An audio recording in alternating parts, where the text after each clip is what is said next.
নমস্কার। আজকে আমি আপনাদেরকে আলুর কোপ্তা কারি করে দেখাচ্ছি।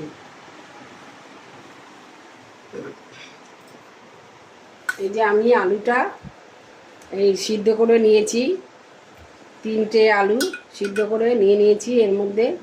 এর মধ্যে আমি পরিমাণ মতন লবণ দিলাম।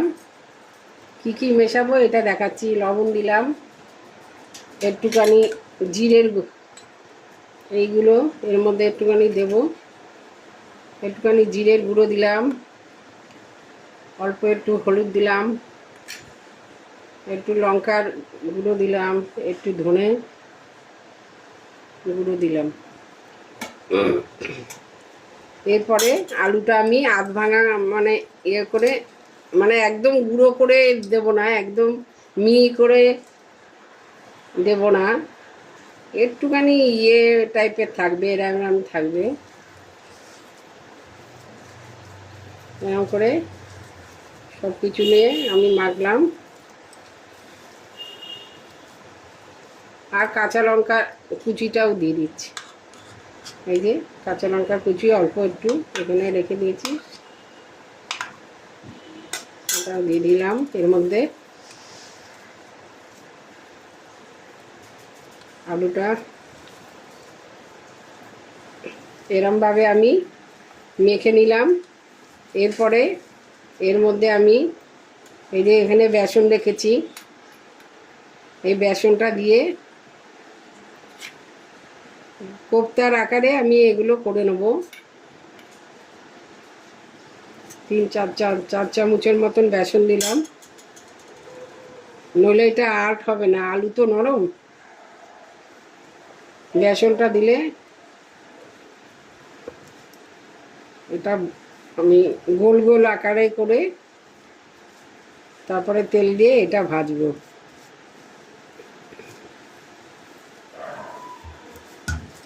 আর একটু লাগবে।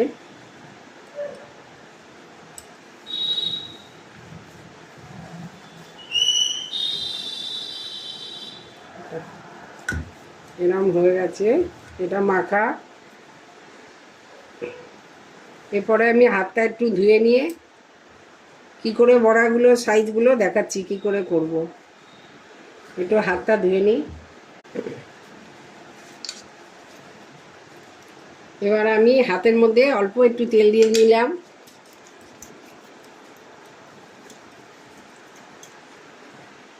তেল দিয়ে নিয়েছি আমি।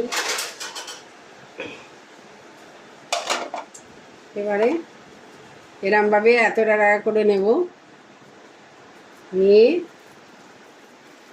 এরম করে গোল করে এরমভাবে সাইজ করে আমি এরমভাবে রাখলাম। এরমভাবে আমি সবকটাই করে নিচ্ছি আস্তে আস্তে। আর একটা আপনাদের দেখে নিই, তারপরে সবকটা করে তারপর যেমন ভাজবো আবার দেখাবো। এই যে এরমভাবে আমি গোল করে নিলাম।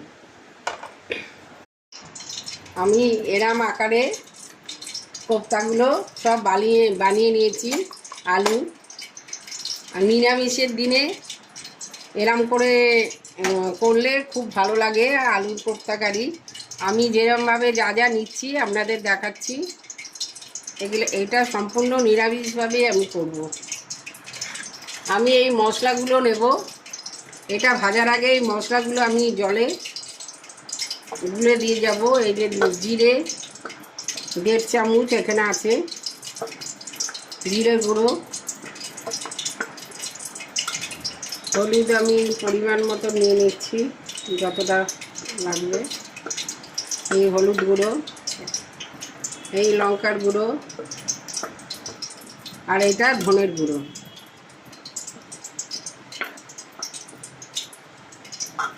আমি এটা জল দিয়ে ভিজিয়ে রাখবো। তা মশলাটা সব একসাথে ভিজে গেলে তাহলে ঝোলটা খুব ভালো হয়। একটু ভিজিয়ে রেখে দিলাম। ততক্ষণে আমি আস্তে আস্তে এই বড়াগুলো এখন আমি ভেজে নিচ্ছি। আমি কড়াইতে তেল গরম করতে দিয়ে দিয়েছি। তেলটা আমার গরম হয়ে গেছে। এবার আমি একে একে বড়াগুলো ছাড়বো।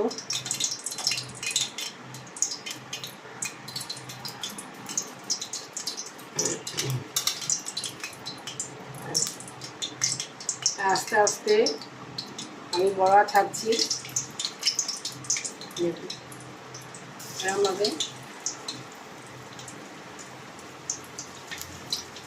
আমি সব কটা একেবারে দেবো না, এই 4টে আগে আমি ভেজে নিই।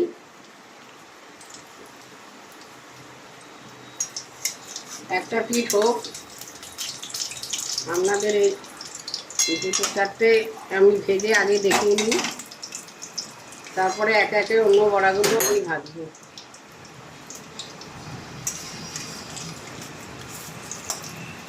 এই যে এক পিঠ আমার হয়ে গেছে, আর এক পিঠ আমি আস্তে আস্তে করে উল্টে দিচ্ছি।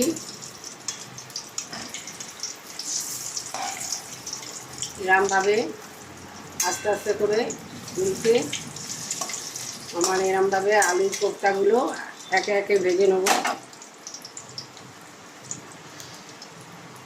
আর একটুখানি হোক ভাজা।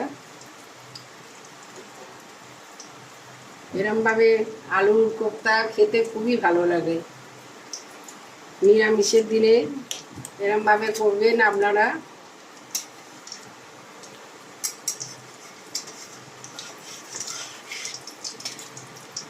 আমি ফ্লেমটা এখন জোরে বাড়িয়ে দিয়েছি সম্পূর্ণ। আর এপিট এপিট করে তারপরে আমি নামিয়ে নেব।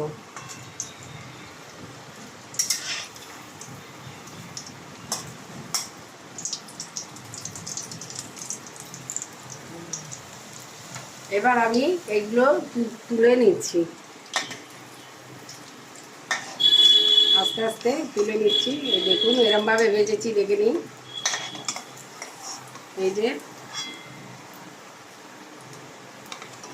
এরমভাবে লাল লাল করে এই ব্রাউন কালার হয়ে গেলেই আস্তে আস্তে তুলে নিতে হবে। এক এক করে আমি এরমভাবেই ভেজে নিচ্ছি। ভাজার পরে তারপরে কি করে কারিটা বসাবো সেটা আপনাদের দেখাবো। আমার আলুর কোপ্তাটা এই যে ভাজা হয়ে গেছে, এরমভাবে ব্রাউন কালার করে আমি সব ভেজে নিয়েছি। এবার আমি এই তেলটা আমার গরমই আছে, যেই তেলে ভেজেছি সেই তেলটার মধ্যেই আমি এখন এই মশলাগুলো ফোড়ন দেব। এই একটা আমি শুকনো লঙ্কা ফোড়ন দিলাম, তেজপাতা একটা দিলাম, এই জিরে দিলাম, জিরে,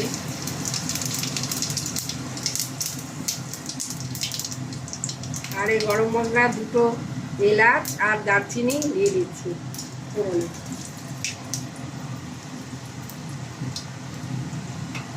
এটা একটু ভাজা ভাজা হয়ে যায় মশলাটা। মশলা ভাজা হয়ে গেছে, এরপরে আমি মশলাটা ভাজা হয়ে গেছে, এরপরে আমি এই যে আদা আর টমেটোটা, আদা আমি গ্রেট করে নিয়েছি আর টমেটোটাও তাই গ্রেট করে নিয়েছি। আদা টমেটো আমি দিয়ে দিলাম।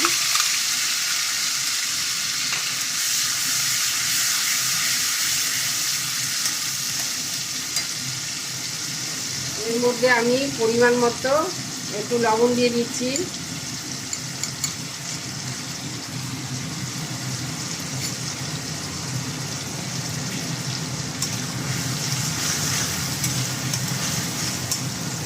এরপরে যেই মশলাটা আমি সব মশলাগুলো যা যা মিশিয়ে রেখেছিলাম জল দিয়ে, এইগুলো এর মধ্যে দিয়ে দিচ্ছি আমি। মশলা সব মশলাগুলো দিয়ে দিলাম।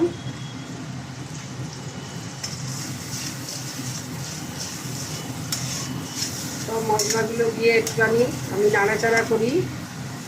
মশলাটা ভালোভাবে আগে হয়ে যাক।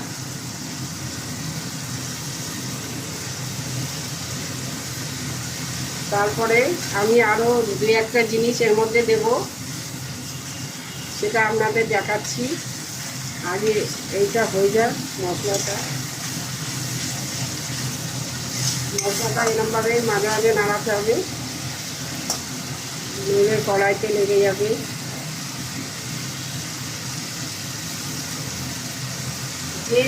যে যেরকম চিনি খাবেন তার মধ্যে আমি একটুখানি চিনিও দিয়ে দিলাম এই মশলাটার মধ্যে। যে যেরকম মিষ্টি খাবেন সেটা আপনারা দিতেও পারেন, নাও দিতে পারেন।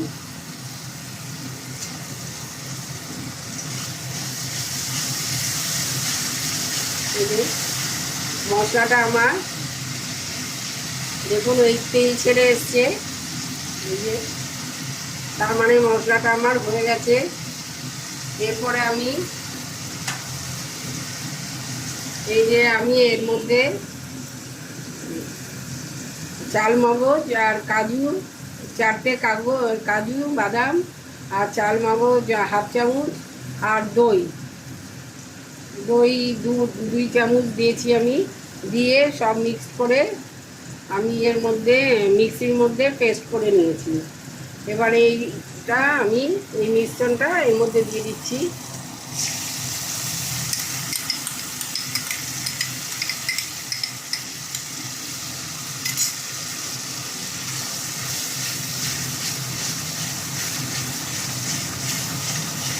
দেখুন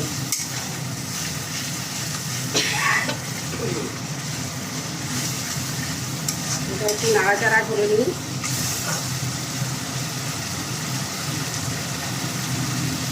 এটাও দইয়ের গন্ধটা একটু চলে যায়।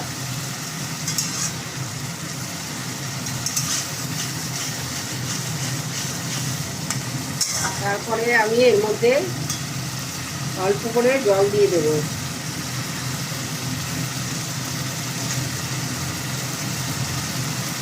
এটা প্রায় মশলাটা আমার হয়েই এসছে। এটা গা দিয়েও তেল ছাড়তে আরম্ভ করে দিয়েছে। দেখুন মশলাটা একটু নাড়িয়ে চাড়িয়ে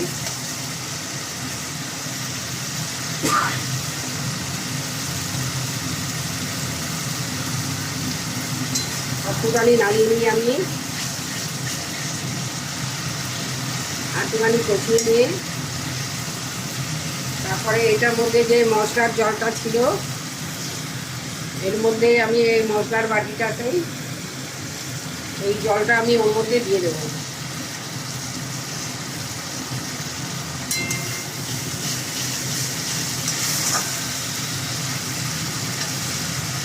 এই যে জলটা দিয়ে দিচ্ছি, আমি খুব একটা বেশি জল দেব না, এটা গা মাখাই হয় খেতে। এটা ফুটে গেলেই আমি কোপ্তাগুলো ওর মধ্যে ছেড়ে দেবো। এটা ফুটে উঠুক, তারপর কোপ্তাগুলো আমি ছাড়বো, আপনাদের দেখাবো। এটা একটু ফুটে উঠুক। এই যে ঝোলটা আমার ফুটে উঠেছে, এবার আমি আলুর কোপ্তাগুলো সব এর মধ্যে একসাথে দিয়ে দিচ্ছি। এই দিয়ে দিলাম।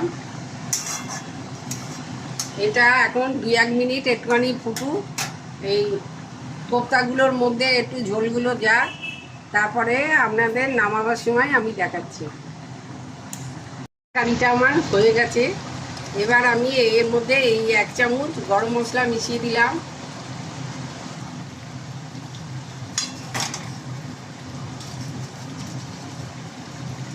গরম মশলাটা দিয়ে দিলাম, আর 1 চামচ আমি ঘি ছড়িয়ে দিলাম। ঘি গরম মশলাটা দিয়ে এটা আমি গ্যাসের ফ্লেমটা অফ করে দিয়েছি।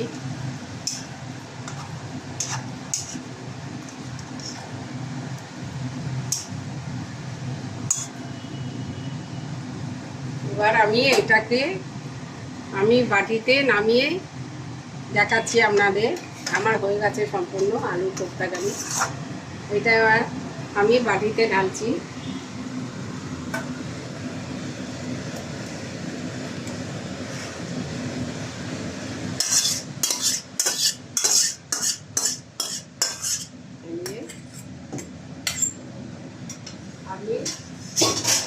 আমি এইটা এরকম দেখতে হয়েছে, দেখুন কত সুন্দর।